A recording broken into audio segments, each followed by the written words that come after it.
¿Qué tal? Buenas tardes. ¿Me escuchan?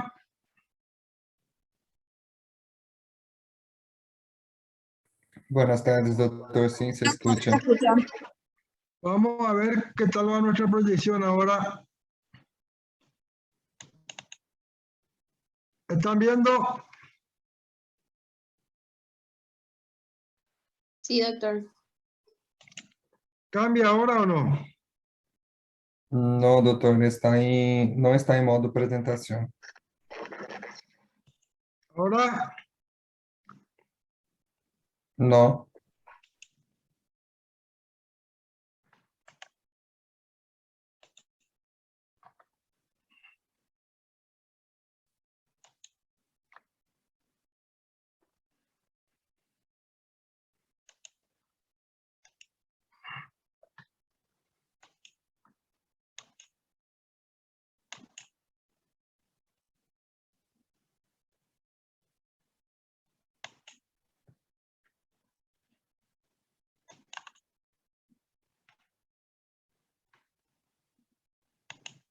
cambia ahora.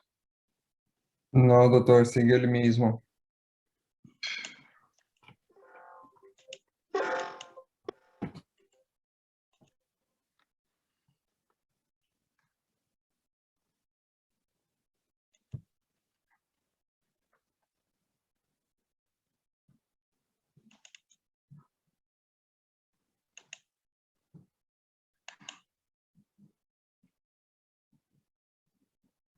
Ahora sí. Estamos todos como para empezar. Y creo que sí. Bueno, ya van a esperar un ratito y vamos a iniciar la clase. Hoy vamos a tocar disfunción sexual eréctil y vamos a tocar este otro tema que es el factor masculino de la esterilidad. Son dos temas, ¿verdad?, relacionados obviamente con el sexo masculino. Los materiales ya están en la plataforma. También está un video sobre las bombas de vacío, sobre las prótesis peneanas, y también hay un video sobre la cirugía del varicocele, ¿verdad? Hay también un video sobre las drogas intracavernosas que vamos a ir citando para que ustedes tengan un importante material de apoyo aparte de esta presentación de clases. Bueno, entonces vamos a dar inicio, son 2:05 de la tarde. Vamos a hablar de la disfunción sexual eréctil. Bueno, evidentemente el tema de la genitalidad masculina es un tema que venimos arrastrando desde tiempos históricos. Ahí tienen, por ejemplo, la imagen de un fauno, ¿verdad? Una estatuilla de bronce, una excavación arqueológica en Grecia. Y es, ¿verdad?, una pintura mural, un friso de una de las casas rescatadas en la ruina de Pompeya. Se cree que era un prostíbulo.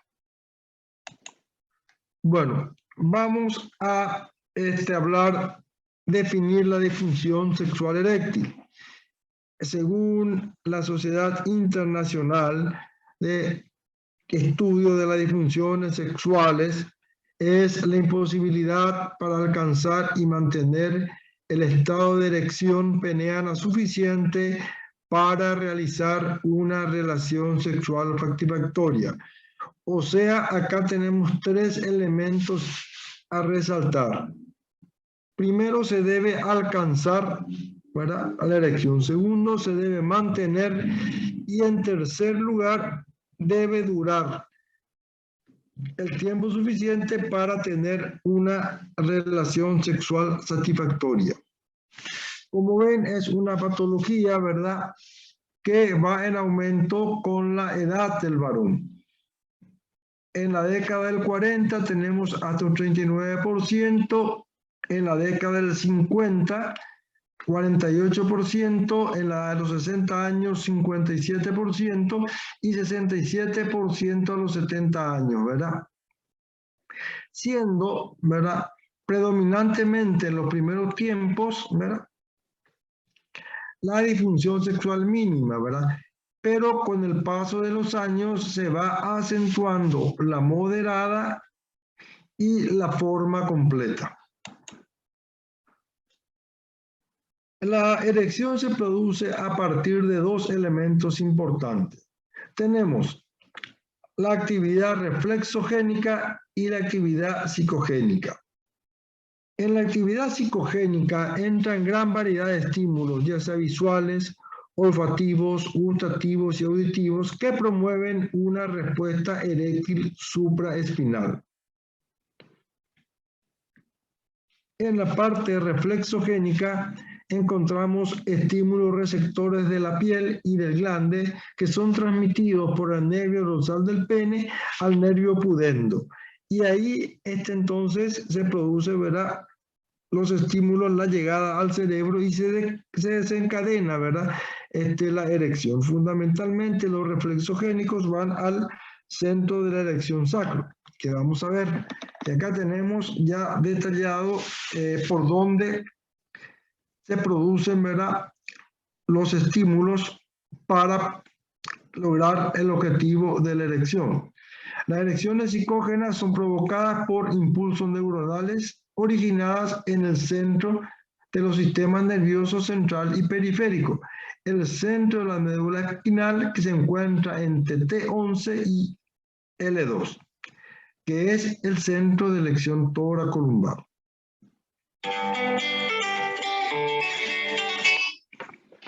Las erecciones reflejas son creadas por estímulo táctil en el pene o en el área genital activa, un arco reflejo con raíces sacras que se originan en S2 y S4, que es el centro de la erección sacra. O sea, entonces, erecciones psicogénicas en T11 y L2, y erecciones reflejas en S2 y S4.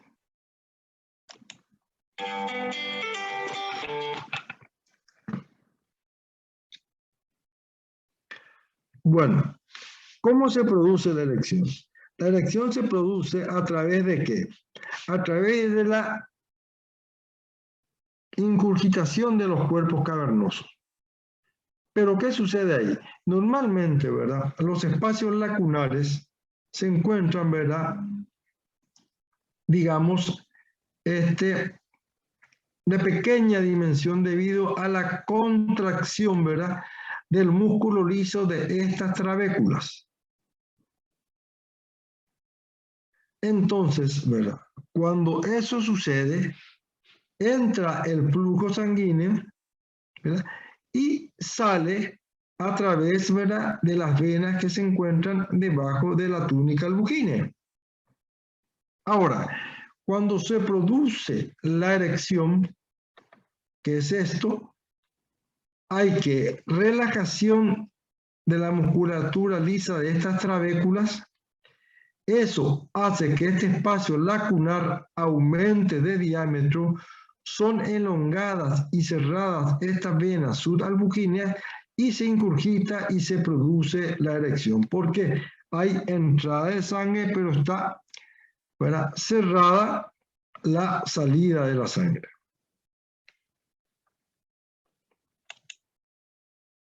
Ahora, fundamentalmente, ¿verdad?, tenemos los estímulos nerviosos. Pero hay algo interesante, un tercer mecanismo que es producido por el endotelio vascular, que es el mecanismo no adrenérgico, no colinérgico, y se debe al óxido nítrico. El óxido nítrico, que es secretado por las células endoteliales, es activado por la guanilciclasa. La guanilciclasa, ¿verdad?, forma el GMP cíclico, y eso lleva acá a la relajación, ¿verdad?, de la musculatura de las trabéculas y por lo tanto a la erección peneana. El GMP cíclico es, ¿verdad?, desdoblado por la fosfodiesterasa 5, se convierte en GMP y se produce la relajación del pene, ¿verdad?, a la destumescencia debido a la contracción de las fibras musculares lisas de los espacios lacunares. ¿A qué etiología responde una disfunción eréctil?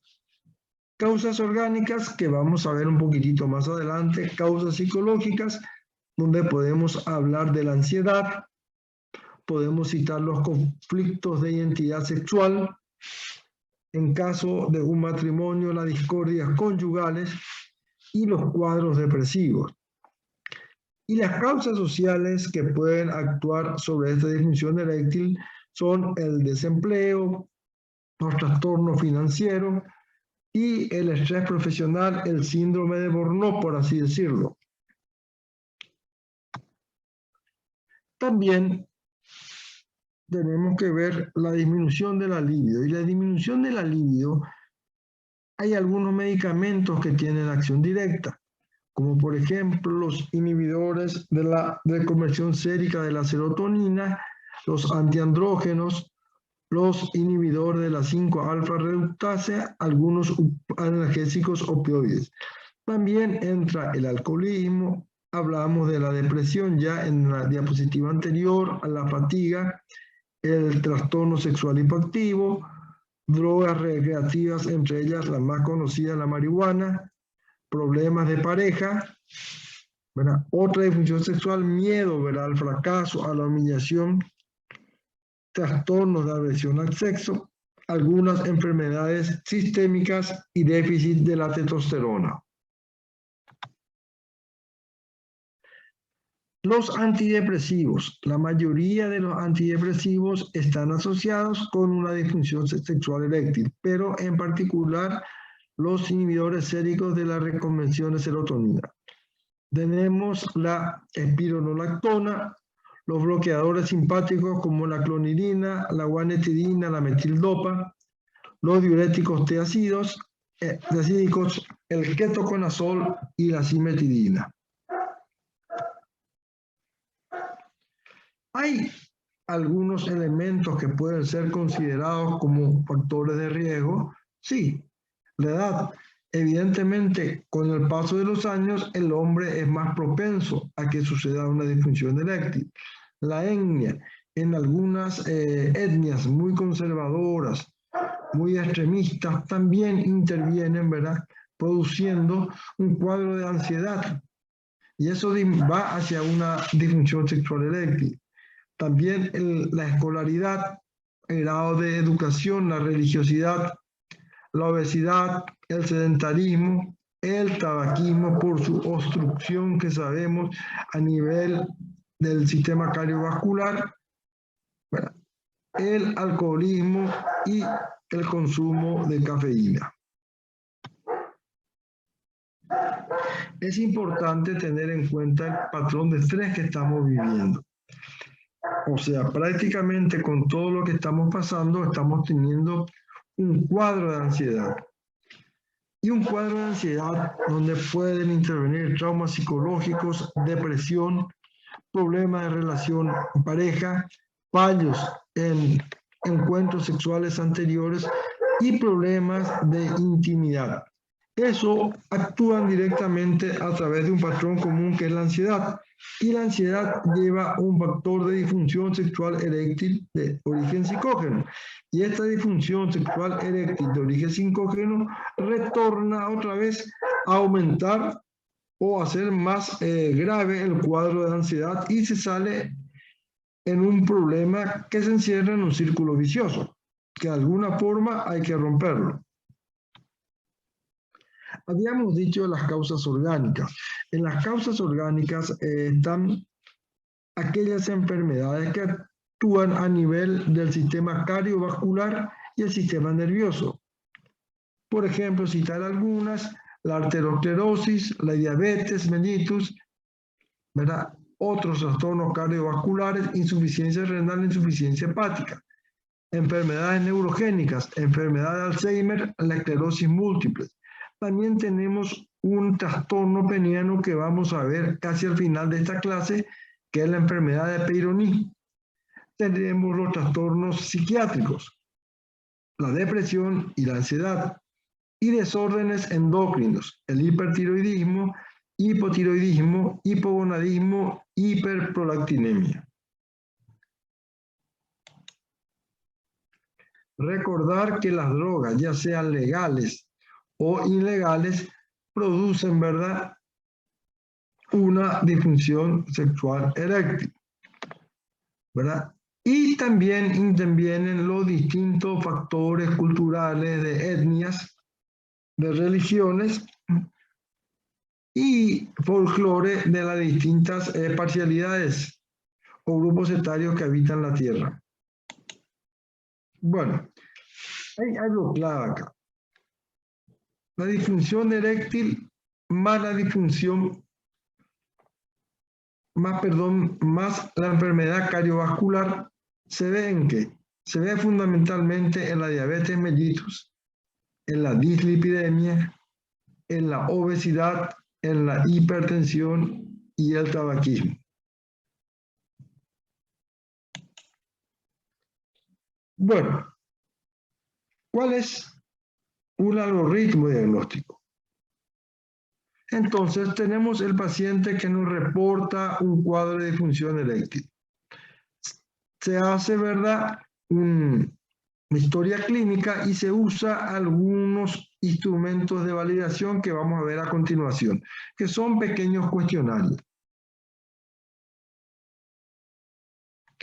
Se puede identificar otros trastornos aparte de la disfunción sexual eréctil. Se puede identificar las causas comunes de disfunción sexual eréctil. Se pueden identificar también factores de riesgo reversibles de la disfunción sexual eréctil y también llegamos a conocer el estado psicosocial.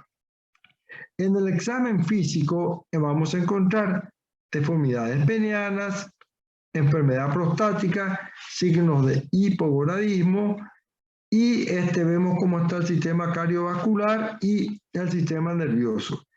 En el laboratorio, en los estudios de laboratorio, vamos a ver cómo se encuentra la glucosa, cómo están los lípidos. También tenemos que pedir la testosterona, ¿verdad?, a ver su dosaje, ¿verdad?, y cómo está la testosterona total y su porción libre. Entonces, eso todo lo podemos resumir en una forma más práctica, ¿sí? Entonces, hacemos una anamnesis, el examen físico, los exámenes laboratoriales y exámenes de imagen.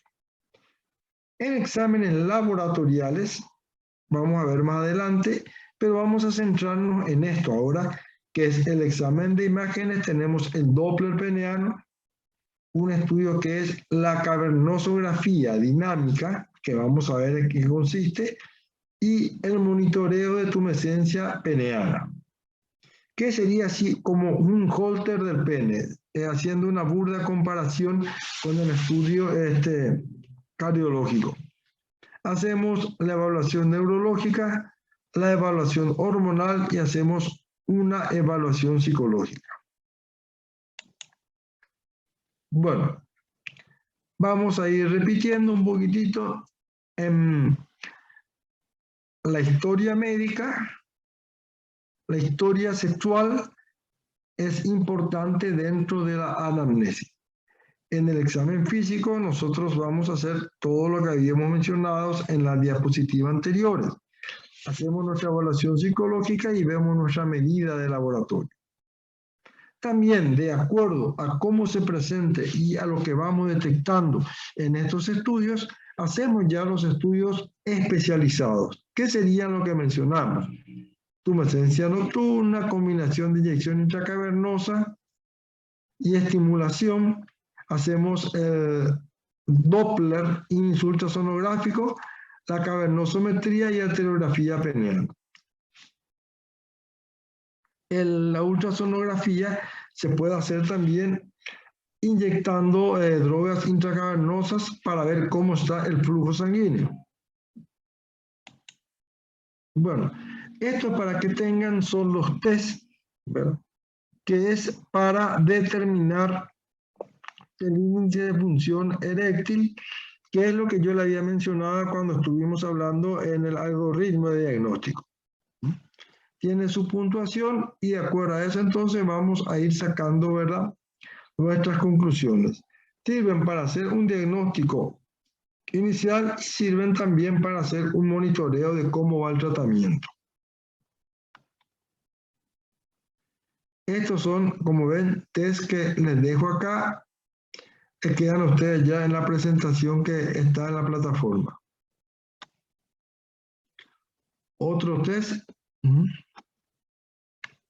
que con todo esto entonces uno va haciendo y va sacando sus pautas, haciendo por así decir, números, y vamos a tener una idea aproximada de cómo va el cuadro. Mejor dicho, cómo está y una vez tratado, cómo va el cuadro. Bueno, y como ven, ¿verdad? De acuerdo a los resultados, entonces, tenemos nosotros una puntuación, y esa puntuación nos habla de que no hay disfunción eréctil, hay una disfunción eréctil leve, una disfunción eréctil moderada, perdón, de leve a moderada, moderada y una disfunción eréctil severa. Y acá es importante un buen examen físico, porque puede haber signos de alarma que nos pueden llamar de entrada la atención, que serían anormalidades vasculares, endócrinas, neurológicas y genitales. Actualmente, ¿verdad?, para ganar tiempo y ver la parte vascular, hacemos el test de elección con drogas orales inhibidores de la fosfodiesterasa 5. O también en muchos casos ya directamente hacemos test de erección fármaco inducida. Son alternativas que podemos tener, pero siempre hay un camino que seguir.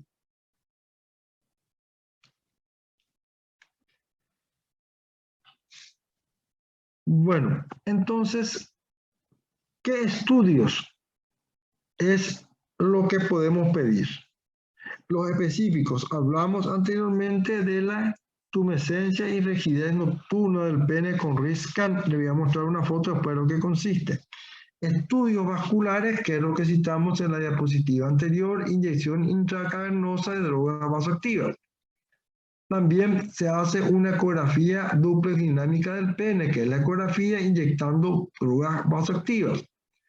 Cavernosometría, se mide la presión intracavernosa y al mismo tiempo se hace una cavernosografía. Se inyecta material de contraste dentro del pene para ver entonces cómo se tiñen los cuerpos cavernosos y si hay o no hay una fuga venosa. Los estudios endocrinológicos especializados y una evaluación psicodiagnóstica especializada. En la evaluación hormonal, la testosterona, la prolactina y la función tiroidea. Importante, la glicemia en ayunas, la evaluación psicológica y una buena evaluación neurológica, de ser posible, medir los potenciales evocados sacros. Doutor, Sí. qual é a influência da glicemia em ayuno, para saber? La influencia de la glicemia. La azúcar, como yo digo, te prende fuego en dos elementos fundamentales para la disfunción eréctil, que es el sistema cardiovascular, ¿verdad?, y el sistema nervioso. Produce una neuropatía. Actualmente, el endotelio de todo el aparato circulatorio se está considerando como un sistema o aparato más. Y la glicemia, ¿verdad?, que produce alteraciones, ¿verdad?, procesos inflamatorios endoteliales. Por lo tanto, actuaría también en la síntesis del óxido nítrico. Por lo tanto, no solamente actúa a nivel nervioso, a nivel de taponamiento cardíaco, sino también a nivel endotelial. No sé si está contestada tu pregunta. Sim, ok. E por este raciocínio também que a glicemia é, por assim dizer, um estimulante, e qual é a influência da cafeína como fator de risco? Bueno, hay gente que toma mucha cafeína. La cafeína vos sabés que se cita como factor de riesgo, ¿verdad? Pero tenés que ser una persona consumidora crónica de café. Eso tiene que Ah, ver. Está en duda, sí hay protocolos que dicen que sí y protocolos que dicen que no. Pero como está en el protocolo, yo de repente le cito, pero el consumo normal de cafeína como